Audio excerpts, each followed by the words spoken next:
les parents. Alors maintenant, on va parler avec Lakshmi, comme vous vous rappelez que la dernière vidéo que l'on a faite, c'était sur l'accouchement de Camille et Lille, son premier garçon, mon premier petit-fils, et un accouchement qui n'était pas tout à fait l'accouchement rêvé, du moins pour Lakshmi. Et on vous avait proposé de vous faire une deuxième vidéo, on va essayer de faire pas trop long, sur l'accouchement de la petite poupoune que vous avez vue sur la vidéo précédente. On en a fait une première en fait qui était complètement ratée. Voilà, on trop longue. Ouais, voilà. Donc, trop de bruit. C'est ça. Donc on recommence. Alors, donc c'est l'accouchement de Mariana cette fois-ci. Donc je vais laisser la parole à Lakshmi. C'est un accouchement naturel sans péridurale. Allez, vas-y Lakshmi. Alors, accouchement. Les conditions. Ah oui, les conditions. Donc j'avais décidé d'accoucher sans péridurale, mais d'y arriver cette fois-ci. Donc j'avais décidé d'accoucher naturellement ou physiologique. Donc ça faisait partie de mon projet de naissance. J'ai donc décidé tout d'abord de trouver une maternité près de chez moi qui soit, qui ait une équipe qui réponde en fait à ce projet. Donc avec une équipe qui va dans ce sens-là. Et souvent, évidemment, les maternités qui proposent une salle physiologique, ça veut forcément dire que l'équipe est dans cet état d'esprit, voilà, l'idée d'accueillir un certain nombre de femmes qui voudraient accoucher sans péridurale et de les y aider. Donc moi, j'ai trouvé une maternité pas loin de là où je voulais accoucher. Enfin, bref, je ne vais pas rentrer dans les détails, on s'en fiche. Donc j'ai trouvé la maternité que je voulais. Je suis allée rencontrer, c'était un petit peu tard, mais on s'en fiche en fait. Même si c'était tard, c'était mieux que rien du tout. Je suis allée rencontrer une sage-femme qui était très sympa et à qui j'ai expliqué mon projet de naissance, en lui disant que j'avais choisi cette maternité parce que j'avais entendu de très bonnes choses et que ma sœur y avait accouché aussi, que ça s'était très bien passé, et parce qu'ils avaient cette fameuse salle. Donc c'était super, elle était hyper à l'écoute, et c'est vrai que c'est très important ce rendez-vous avec la sage-femme parce que elle l'écrit dans le dossier, elle l'écrit dans mon dossier. Donc le jour de l'accouchement où on arrive à la maternité, évidemment ce sont d'autres sages-femmes ce jour-là, enfin la plupart du temps, puisqu'elles font des gardes, et donc voilà, elles peuvent ouvrir mon dossier et tout de suite voir quel est mon souhait, et en ouvrant et lire mon projet de naissance. Ensuite, ce qui était super aussi, ce qui a été très important je trouve, pour vraiment être dans le bon état d'esprit et pour pouvoir se projeter, se visualiser en train d'accoucher, en train d'y arriver, c'était de visiter la maternité. Et ça, je ne l'avais pas fait pour mon premier enfant. Je trouvais que ça servait à rien et c'était bien bête. Parce qu'en fait, dans toutes les vidéos, moi, je me suis préparée vraiment, c'était vraiment une préparation psychologique. Parce qu'évidemment que tous les points techniques, on les connaît. Mais après, quand on veut accoucher sans péridurale, alors, je n'arrête pas de dire n'importe quoi, en fait.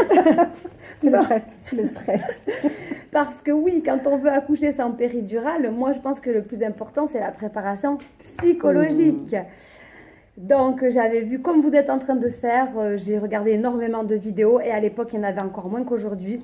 Et c'était vraiment, auto-hypnose, respiration, me préparer à ce jour-là, accueillir mes contractions, accueillir les douleurs, oui, je le dis, me préparer à avoir très mal, même s'il le faut, mais que c'est pas grave, que j'en avais besoin pour que mon bébé sorte.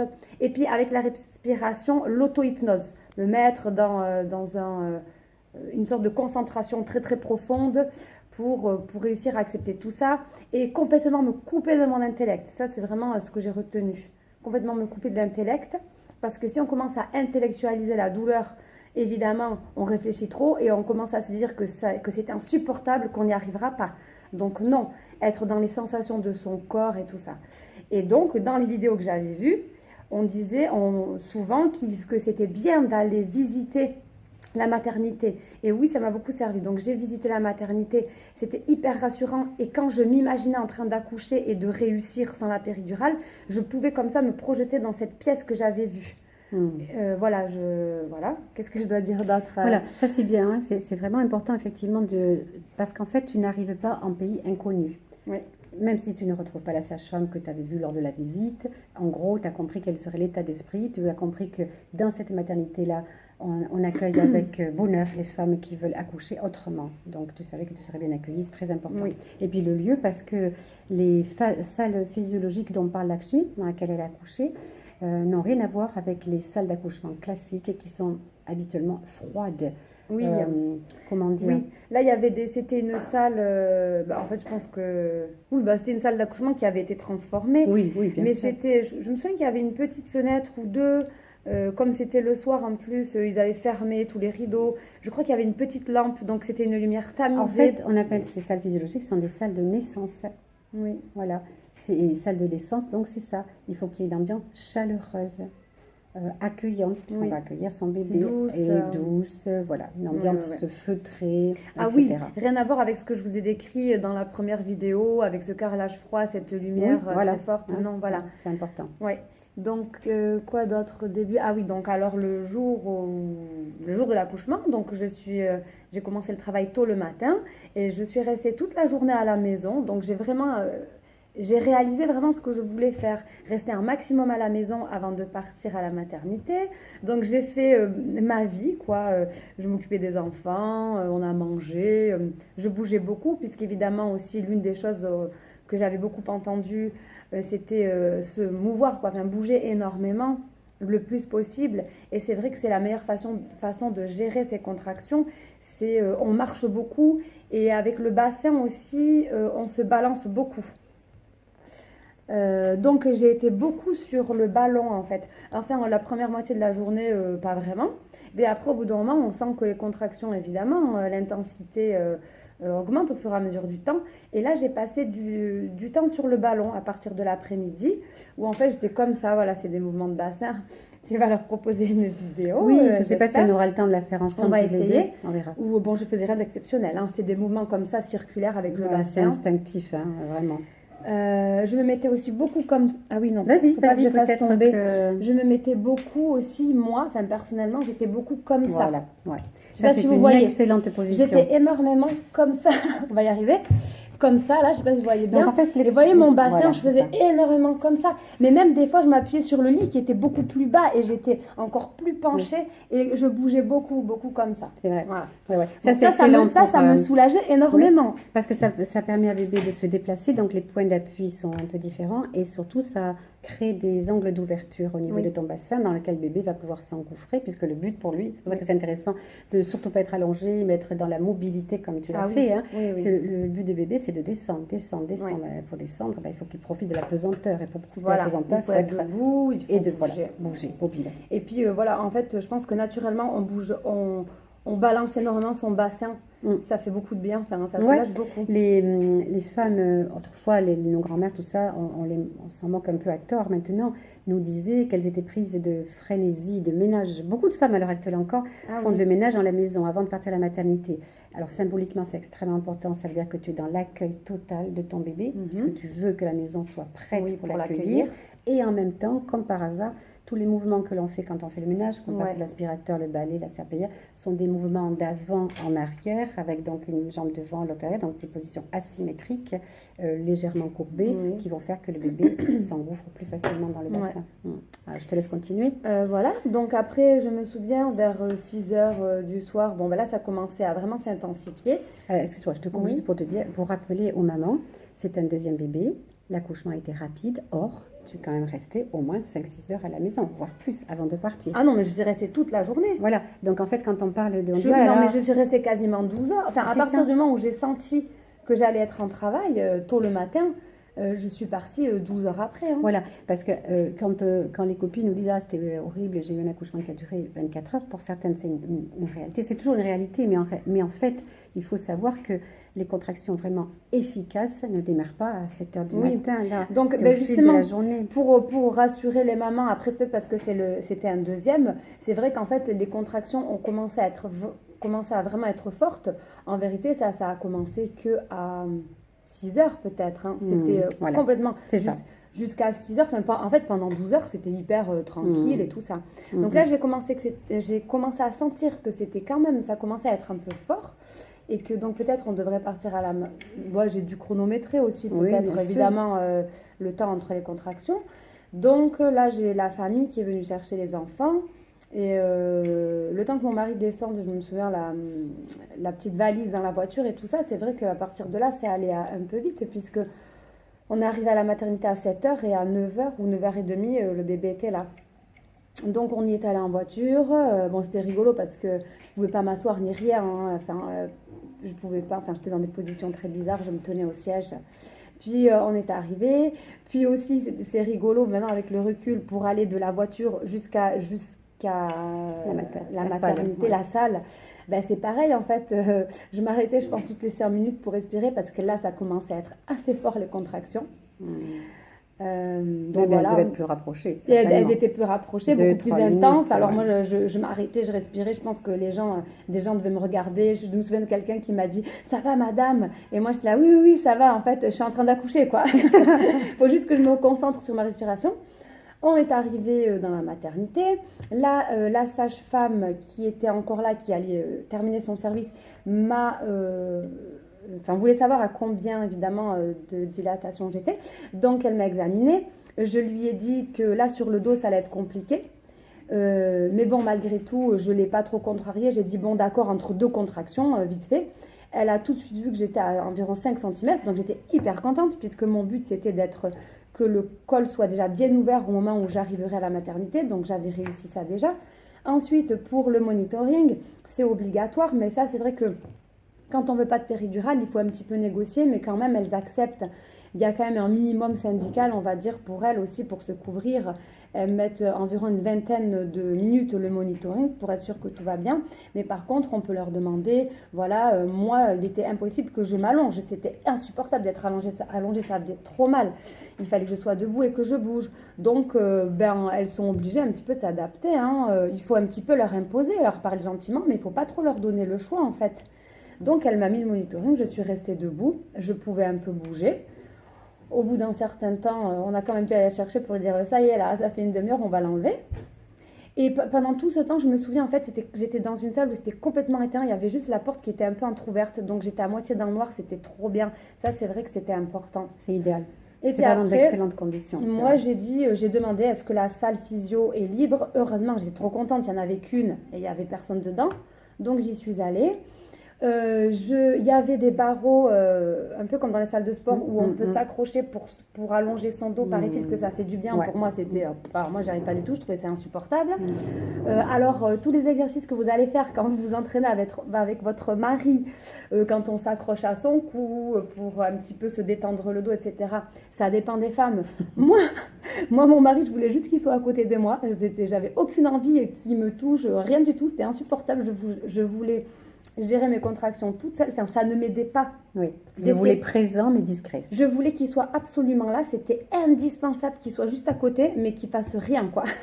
Qu'il soit juste là. Et donc moi, on va dire l'élément qui m'a permis de tout supporter, c'était une immense écharpe qui était suspendue au plafond. Et donc, je l'ai passée ici, dans mon dos, et hop, elle remontait. Elle était accrochée au plafond. Et là, moi, je me tenais très fort. Et en fait, je fléchissais mes jambes. Et donc, ça détendait tout mon dos. Ça étirait ton dos. Ça étirait mon dos complètement. Et je tirais hyper fort parce que le lendemain, je me suis rendu compte que j'avais mal ici. Je me laissais complètement aller. Évidemment, sur le pic des contractions. Ça m'a énormément soulagée. J'ai utilisé que ça, en fait. Les contractions étaient très, très fortes. J'ai évidemment atteint ce moment de désespérance. Et je pense que la sage-femme, bon, elles n'étaient pas hyper présentes. Bon, c'était pas leur faute. Il y avait du monde, je pense. Mais elle a dû le sentir à ma respiration, puisqu'à un moment donné, j'expirais un peu, vraiment, vraiment tu commences à te dire comment je vais faire, parce que là, ça commence à faire très, très mal. Et elle a dû voir que peut-être je commençais un peu, elle a dû le sentir dans les bruits que je faisais, dans ma respiration. Elle m'a juste dit oui, expirez bien en regardant le bout de votre ventre, faire un truc tout bête, je pense juste pour me reconcentrer, et ça a marché. Alors moi, j'avais pas du tout mis de culotte ni rien, elle avait juste mis un drap par terre. Et puis on voit toutes les sécrétions, tout le sang. Enfin, c'est impressionnant. En même temps, c'est génial parce qu'on se dit, ouais, ça c'est complètement naturel. Enfin, c'est super quoi. Que dire d'autre? Donc la sage-femme a fait, oui, elle a voulu savoir faire un toucher vaginal, savoir où j'en étais. Donc là, je lui ai simplement dit qu'elle ne comptait pas que je m'allonge à ce moment-là parce que c'était impossible pour moi pour gérer mes contractions. Donc je lui ai demandé si elle pouvait le faire tout en restant debout. Et elle a un petit peu fait une tête, voilà, elle dit bon ben je vais essayer. En fait en 3 secondes elle avait fait son toucher vaginal. En fait c'est vrai je trouve qu'il ne faut pas hésiter sans être agressif à dire ah ben non là non, là je suis à 8 cm quoi, là je ne m'allonge pas sur le dos, c'est impossible sinon. Donc voilà, j'étais à 8 cm, presque au bout quoi, hyper bien. Et puis au bout d'un moment... elle a senti, on a senti que c'était bon. Ah oui, que j'avais envie de pousser à un moment donné. Donc on est arrivé sur la fin. Là, qu'est-ce qu'elle m'a dit? Ah oui, elle m'a proposé donc de me mettre à 4 pattes parce qu'en fait, elle voyait sur mon dossier que j'avais envie d'essayer en fait une position moins classique d'accouchement. C'était très gentil de sa part. Alors c'est vrai que pour moi, ça fonctionnait pas. J'ai essayé de pousser 1 ou 2 fois et franchement, ça fonctionnait pas. Donc on est allé sur la table d'accouchement et je me suis mise en position semi-assise avec les jambes relevées comme ça. C'est toi qui tenais tes jambes. C'est moi qui tenais. Alors, je ne sais plus si c'était moi. Ah non, je ne les tenais pas vraiment. Enfin, j'étais comme ça. Bon, pas autant assise que là. Et elle m'avait dit de m'accrocher comme ça au cou. Ah, voilà. Comme ça, là, au cou de mon mari. Bon, après, on peut s'accrocher à autre chose. Hein. Non, mais ça dépend. Soit c'est toi qui prends tes cuisses de chaque côté, et au moment de la poussée, tu tires. Mais j'avais les jambes relevées, oui, ça c'est sûr. J'étais un peu redressée. Les cuisses à toi et tu pousses vers le bas. Mais il y a cette possibilité aussi qui est très intéressante, sauf qu'il faut les prévenir un peu à l'avance. Sauf qu'il faut les prévenir, parce que si vous tirez comme ça sur le cou de votre mari et que vous ne l'avez pas prévenu, le pauvre, et qu'il ne s'est pas accroché, c'est un peu délicat. Donc, et ben voilà. Et donc, en fait, pour moi, ça a très très bien marché comme position. J'ai donc poussé sur l'expiration en criant même. Enfin, au départ, je criais pas, j'osais pas. Et puis, il y a quelque chose qui m'a vachement libérée. Alors, je pense que toutes les mamans d'Afrique subsaharienne, voire d'Afrique du Nord, je pense que c'est beaucoup plus dans votre culture d'être complètement désinhibée par rapport à ça et d'exprimer en fait au moment de la poussée, de faire beaucoup plus de sons. Nous en France moyennement, il faut pas trop pas exagérer non plus quoi. C'est vrai qu'il y a un petit peu ça. Enfin, moi j'étais pas à l'aise. Je crois que maintenant quand même on accepte beaucoup plus ce qui est normal de faire du bruit en accouchement. On parle de l'expulsion. On ne parle pas du travail pendant le travail, même si ça peut arriver, mais émettre des cris au moment de l'expulsion, c'est la meilleure chose possible qui puisse nous arriver. Mais c'est peut-être que maintenant ça change, mais franchement, bon. En tout cas, moi, je n'osais pas trop. Donc, il y a quelque chose qui, moi, personnellement, m'a vachement libérée. C'est quand l'aide-soignante m'a dit « Madame, vous pouvez crier ». Alors là, ça a été super parce que du coup, au moment de pousser, donc en expirant, en fait, sur l'expiration, je criais comme ce cri de l'effort, quoi, comme les sportifs quand ils crient au moment où ils tapent dans la balle, etc. Tu avais pris l'exemple des tennisman l'autre jour. Ouais, comme les tennisman qui crient au moment où ils tapent dans la balle. Et donc ça m'a vachement aidée. J'ai l'impression que ça a rendu ma poussée vachement plus forte et efficace. Et voilà, donc le bébé est sorti. C'est même moi qui l'ai pris, qui l'ai mise contre moi. Et c'était super. J'étais très contente.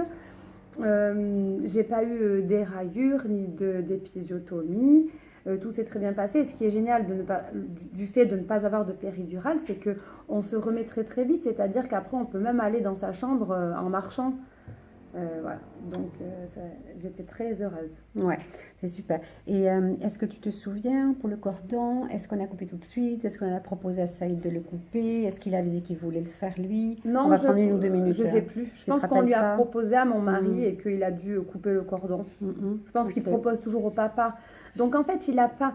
en fait, moi, me concernant, il a surtout été il a juste été là. En fait, il était présent. J'avais pas besoin de lui j'avais pas besoin de me tenir à lui ou j'avais pas besoin qu'il soit là pour certaines positions, pas du tout. J'avais juste besoin qu'il soit à côté de moi. J'avais besoin de sa présence. Mm. Mais il y a des femmes qui s'accrochent à leur mari, qui Oui, se sont oui. entraînées à respirer, etc. Et ça dépend vraiment de chacune. Voilà, bon, vraiment, chaque comportement est à respecter. Bon, mais c'est super, c'est bien, voilà. C'est vraiment un exemple typique d'accouchement simple, naturel, sans problème aucun. Mais enfin, Lakshmi ne nous a pas dit non plus qu'elle n'avait rien senti, loin de là. Hein. Ça fait mal. Ah Pour non 90% franchement. d'entre nous, Ah non, c'est ça très c'est vrai sensible. qu'il Hein. faut le dire. C'était quand même hallucinant, la douleur, quoi. Enfin, franchement, c'est vrai, j'arrive pas à le dire autrement. C'était sur le coup, tu te dis, waouh, et si j'en ai un autre, ce sera comme ça, c'est pas possible. Mais après, on dit toujours qu'on a la capacité d'un peu oublier ces sensations. Mais c'est une réalité. Les anciennes, pour pas dire les vieilles, mais c'est pas péjoratif dans la bouche, les anciennes appelaient, dans toutes les cultures ça existe, hein, les femmes le disent, appeler la douleur des contractions le mal joli.